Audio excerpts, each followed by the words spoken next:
うん。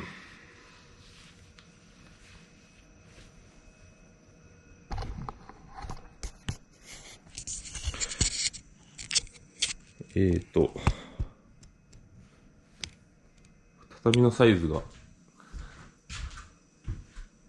京間っていうのかな、縦が 1.9 ぐらいあるので、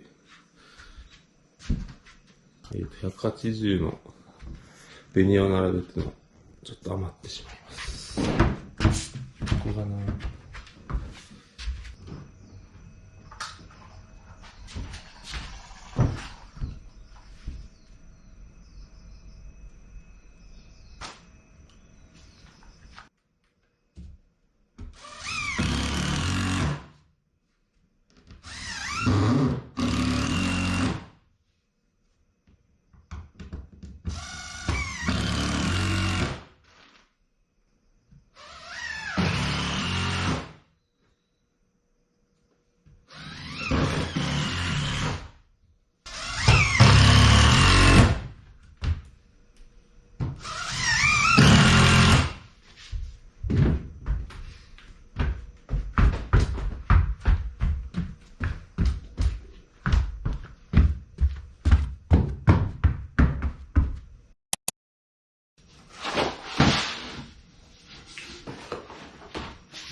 じゃん、フローリングが貼れました。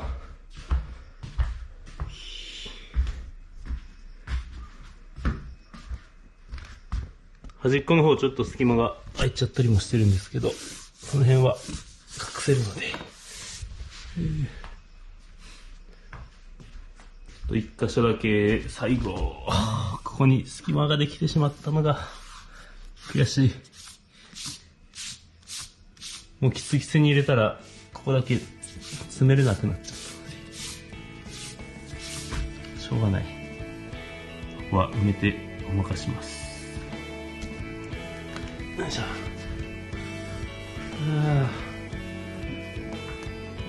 床、天井、壁。まあちょっと残ってるところがあるけど、これでこの部屋はほぼ終わりに近づいてます。いい感じ。